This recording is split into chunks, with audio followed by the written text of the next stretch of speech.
आज का विषय है मैं क्यों मानूं। आप सभी अच्छी तरह से जानते हैं, समझते हैं, अनुभवी हैं। आपने परिवार के बीच में और समाज में कभी न कभी अवश्य इन शब्दों को सुना होगा जो लोग कहते हैं मैं क्यों मानूं। किसी भी विषय में यदि कोई दो व्यक्तियों के बीच में विचारधारा नहीं मिलती है तो एक व्यक्ति समझने को तैयार भी हो जाता है तो दूसरा कहता है मैं क्यों मानूं, जिसके कारण टकराव की स्थिति बढ़ जाती है। तो वह शब्द जिन शब्दों के द्वारा टकराव की स्थिति बढ़ती है उन शब्दों पर नियंत्रण करना चाहिए, ऐसे शब्दों को नहीं बोलना चाहिए। जब व्यक्ति ये सोच लेता है, इरादा बना लेता है कि मैं क्यों मानूं सामने वाले की बात को, कोई चाहे अच्छी ही बात क्यों न हो, लेकिन यदि यह सोच बन जाए कि मैं क्यों मानूं तो फिर वह व्यक्ति अपने जीवन में और कुछ बदलाव नहीं कर सकता है, क्योंकि ये शब्द ही अहंकार भरे हुए बोल है, अहंकार युक्त शब्द है। मैं क्यों मानूं। परिवार के बीच में, संबंधों के बीच में, समाज के बीच में वास्तव में इन शब्दों की कोई प्राथमिकता नहीं है। आपसी टकराव को बढ़ाने के ये शब्द कारण बन जाते हैं। आपसी टकराव इन्हीं कारणों से और बढ़ता चला जाता है जब एक व्यक्ति समझने को तैयार हो जाता है, किसी विषय में मानने को तैयार हो जाता है, लेकिन दूसरा कहता है मैं क्यों मानूं। जब ऐसी स्थिति आ जाती है तो उन्हों के आपस के बीच का जो समझौता है, जो आपस के बीच का संबंध है, आपसी जो प्रेम है वो टूट जाता है। एक व्यक्ति हर बात को दूसरे की मानता रहे और दूसरा व्यक्ति ये कहे कि मैं क्यों मानूं, तो कैसे संबंध चल सकता है।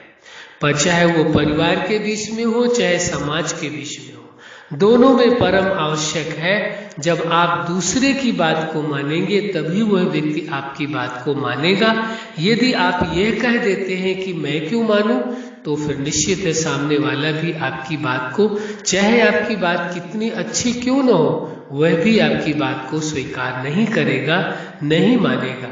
यदि आप ये चाहते हैं कि आपकी बात को लोग माने तो ये आवश्यक हो जाता है कि आप भी उन्हों की बात को सुने, धैर्यवत सुनने के बाद समझने की कोशिश करें। यदि आपको ठीक नहीं लगती है, आप नहीं मानना चाहते हैं तो उसे नहीं माने, लेकिन यदि आप शब्दों में कहते हैं कि मैं क्यों मानूं तो वह व्यक्ति भी आपकी अच्छी बातों को स्वीकार नहीं करेगा। हाँ, ये आवश्यक है यदि आपको ऐसा लगता है सामने वाले की व्यक्ति की बात उतनी अच्छी नहीं है जितनी आपकी है, तो आप उसे समझाने का प्रयास करें, बताएं कि ये क्यों आवश्यक है, ये बात हमारी क्यों महत्वपूर्ण है, या आपकी बात में थोड़ा सा इसमें एडिशन कर दिया जाए, थोड़ा सा इसमें कुछ नई चीज और जोड़ दी जाए, इस बात को और जोड़ दिया जाए तो ठीक हो जाए। तो एक तरीके से यदि समझाया जाए, बताया जाए तो संभव है कि वह आपकी बात को समझ सकेंगे।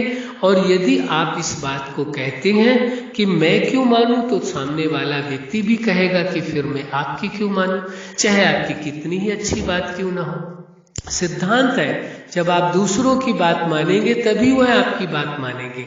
कोई व्यक्ति ऐसा नहीं है संभव कि आप किसी की बात न माने और सभी आपकी बात माने, ऐसा नहीं हो सकता। हाँ, वो यदि अपनी श्रद्धा से, अपनी भावना से, अपनी समझ से आपको रिस्पेक्ट देते हैं, सम्मान के कारण आपकी बात को मानते हैं, वो बहुत अच्छी बात है। लेकिन आप यदि ये कहते हैं कि नहीं मैं क्यों आपकी बात मानूं, वह शब्द ही अहंकार युक्त शब्द है। वह शब्द ही संबंधों के बीच में टकराव पैदा करने वाला है, संबंधों के बीच में कटुता पैदा करने वाला है, संबंधों को खराब करने वाला है। इसलिए वह शब्दों का इस्तेमाल जो संबंधों को खराब कर दे, उनके बीच में कटुता पैदा कर दे, संबंधों को ही तोड़ दे, उन शब्दों का इस्तेमाल आवश्यक नहीं है। क्योंकि सबसे ज्यादा महत्व आपको स्वयं को, अपने जीवन को देना है और दूसरा संबंधों को देना है। तो संबंध में इन शब्दों का यदि प्रयोग किया जाए कि मैं क्यों मानूं तो फिर निश्चित है उस रिश्ते में टकराव की स्थिति अवश्य बनती है।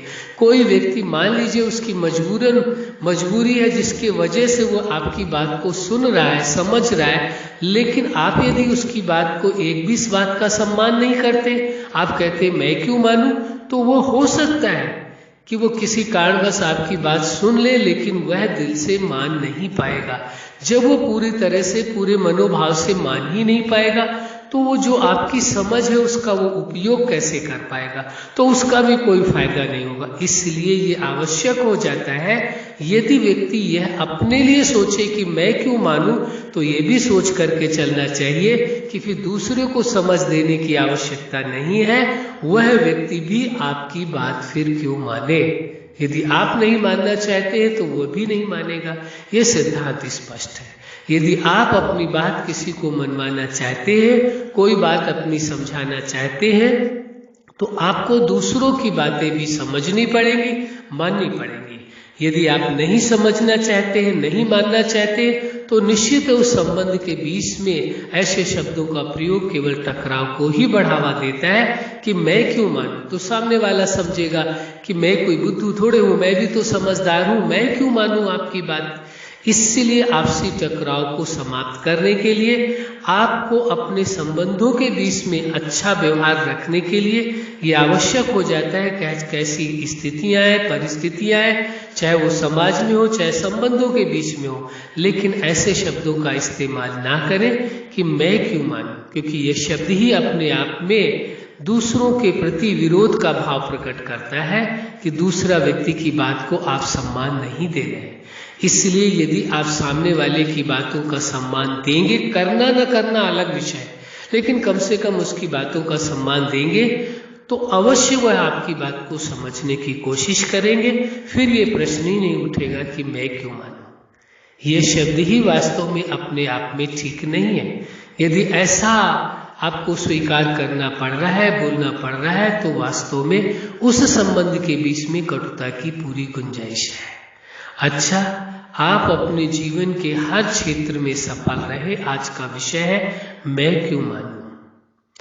आप अपने संबंधों के बीच में और समाज के बीच में बेहतर ढंग से संबंध स्थापित कर सके और उन्हों के साथ सुखपूर्वक, प्रेमपूर्वक, आनंदपूर्वक अपना संबंध रखें और आपके जीवन में खुशियां हो, प्रेम हो, सुख हो, आनंद हो। यही हमारी हार्दिक शुभकामना है। सदा खुश रहे, मुस्कुराते रहे। धन्यवाद।